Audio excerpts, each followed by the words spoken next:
Ez dakit beste bat amatzuri entzunde, arrutzea eta orioa ona direzala hori osatuteko. Eta arrutzean zuringoa, orkakiletako bihorkadak kentzeako, da ona. Izuzuk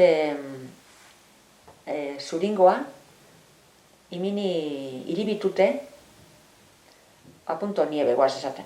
Punto nieve bez, baina, iribitu. Harik eta bitzi urten arte. Hartu benda bat, da guztian ondo. Eta batuan kan. Da, zikitu orduan iten da gogortu. Iten dau, ideltzoak iten duen beharra. Eta bier, barriro.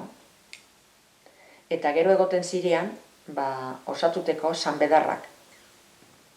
Sanbedarra eta oso edozen lekuten. Osatuten gindu zen, orio emini, sarten txubeten, eta ekarri sanbedarrak, eta orio pele-pelagaz antxipi gundu ditezala horrek horriok. Bakizu lan dizan luzangak. Deki sanak, deki zeurek. Horrek sanak orioz betetan dire.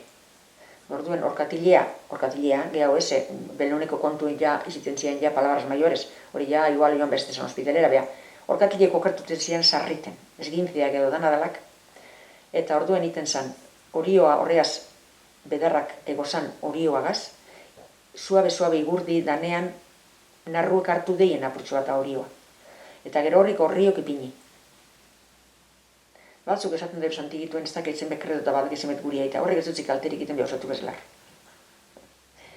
Da gero benda bategaz, eta bendea bazan, arrutze zuringoagaz, einekoa, zikituten zan orduan, gogortu iten zan alez, akaukiteuen geldi antxe, asana, geldi. Hiru betegunean inezkero osatuten zen ja.